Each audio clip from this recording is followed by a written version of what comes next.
Okay, the role of river restoration in maintaining and enhancing European biodiversity. The word biodiversity has been used a few times this morning, but I don't think I've heard anybody actually define it. The word biodiversity has entered the language relatively recently, and it's come with a range of meanings. At its simplest, species diversity. But I would prefer to use it in the wider context that the Convention on Biological Diversity uses it, and that includes living organisms and the ecological complexes of which they're part. I consider restoration to be part of this whole spectrum of conservation activity, from preserving rivers that are still near natural to essentially giving up on those for which restoration is not an option and focusing attention elsewhere. So if river restoration is to be effective in helping to maintain and enhance biodiversity, I'd like to suggest that we need 6 supporting pillars. And those are clear objectives, statutory incentives, restored connections, effective techniques, long-term monitoring and broad support. So first of all then, we need clear objectives. The National River Restoration Inventory, which is held by the River Restoration Centre in the UK, contains information on more than 2,700 projects. Habitat restoration is given as part of the motivation for carrying out 75% of these, but only 16% have this as the only motivation. If you look at the EU Restore website, that lists 412 projects in its case studies wiki, and of those, habitat and biodiversity are given as part of the motivation in 57%, but only 10% have this as the only reason. So I think we can conclude then that restoration of habitats and biodiversity is often cited as a reason for river restoration, but it's rarely the only one. But are we always clear about what our objectives really are? For example, when you carry out fishery enhancement work, to what extent is the objective really to benefit fish? And to what extent, perhaps, is it to help those who want to catch fish? My first proposal out of 5 I'm going to make in this short presentation then is that we should make the restoration of natural processes the prime objective, and everything will benefit, including biodiversity. The second pillar is statutory incentives. I wonder what the state of our rivers and lakes would be like today if there had never been any legislation compelling us to do something about pollution or to limit abstraction. Environmental legislation can provide a powerful incentive for improving river habitats. And of course the Water Framework Directive, that we've heard a lot about already, is the most comprehensive legislation to date that touches on these things. A recent report by the EEA on ecological status shows that more than 40% of water bodies in Europe are affected by hydromorphological pressures, and that rises to more than 70% in Central Europe. The key question is, to what extent will the objective of restoring or maintaining good ecological status in rivers be sufficient to sustain biodiversity, and maybe especially those habitats and species considered threatened around Europe and listed on the Habitats Directive, such as freshwater pearl mussel. Here's one place where work is going on specifically to improve river habitats for that species, freshwater pearl mussel. This is the Rockall Burn in Scotland, a tributary of the River Esk in eastern Scotland, and it's a catchment important for this species. And some of the restoration work already carried out, you can see there. Now, in my view, far more needs to be done to bring together these 2 directives, especially as they relate to river conservation. The third pillar is restored connections. Most physical restoration takes place at the scale of the river reach. But river reaches, of course, do not exist in isolation. Restoring upstream, downstream links may be critically important for sediment transport and, of course, for animal migration. And indeed, in some countries, there is now growing interest in removing these barriers completely. Just as an aside, please remember, though, that fish are not the only organisms that move upstream and downstream, although one might be forgiven for thinking so when you read some of the literature.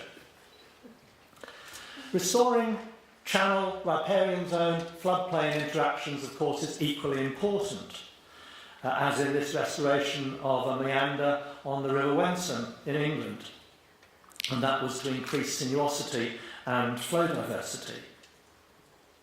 Well, the importance of longitudinal and lateral connections, I think, is well understood, and it features prominently in river restoration projects.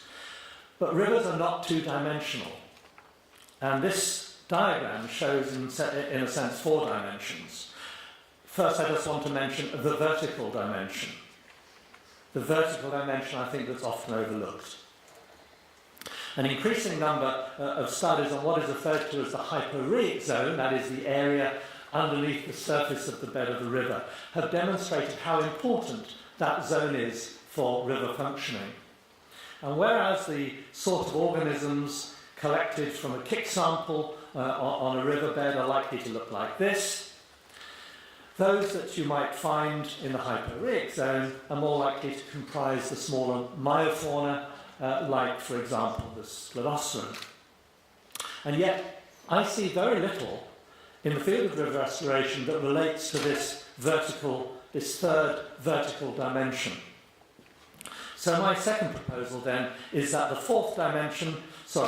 river restoration needs a 4-dimensional approach. And the 4th dimension in that diagram was the temporal one.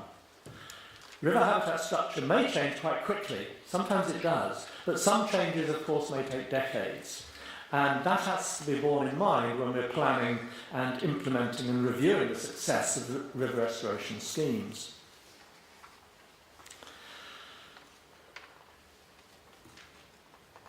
Perhaps it goes without saying that river restoration needs effective techniques, and that's the 4th of these supporting pillars.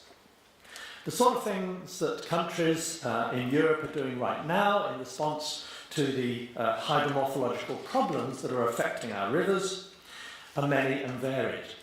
The European Environment Agency has listed a wide range of measures that are being taken under the Water Framework Directive. You can see some of them there, things like bypass channels and restoration of degraded bed structures and sediment management and so on.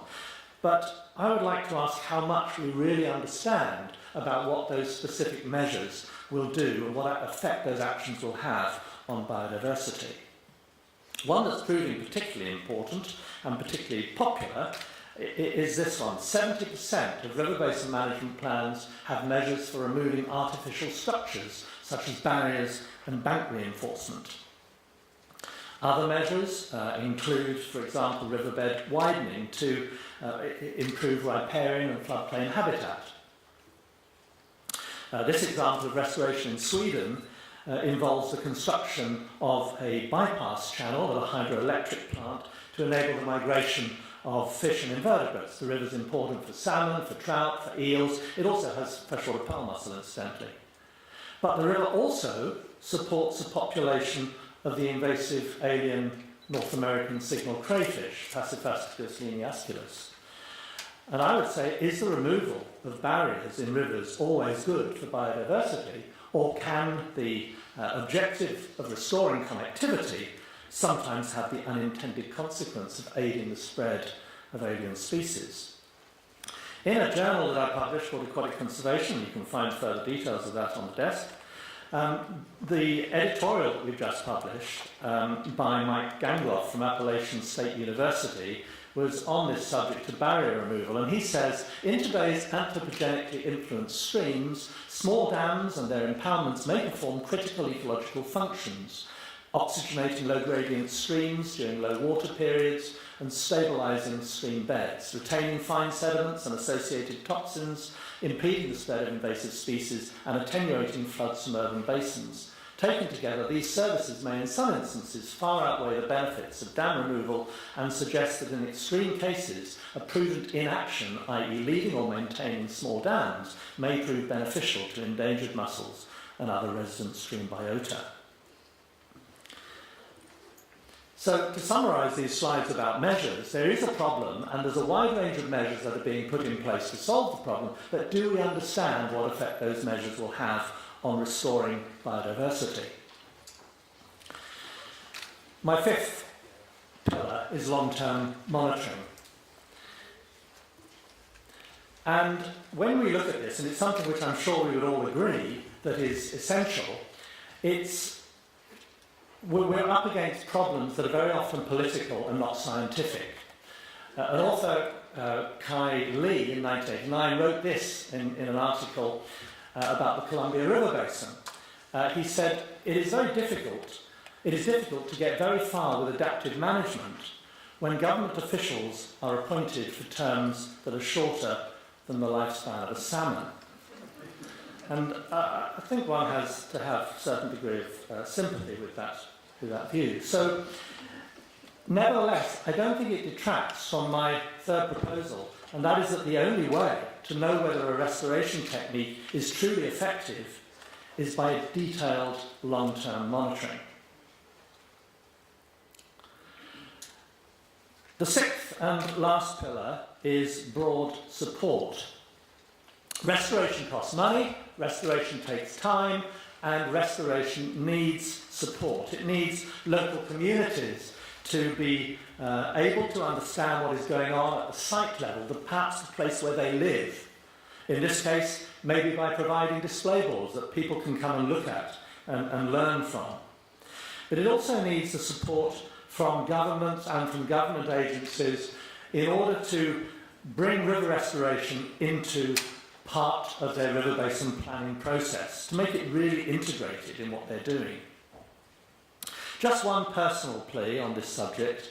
That's a diagram of ecosystem services, supporting, provisioning, regulating cultural services. Ecosystem services is a relatively new name for something that we have known about for millennia.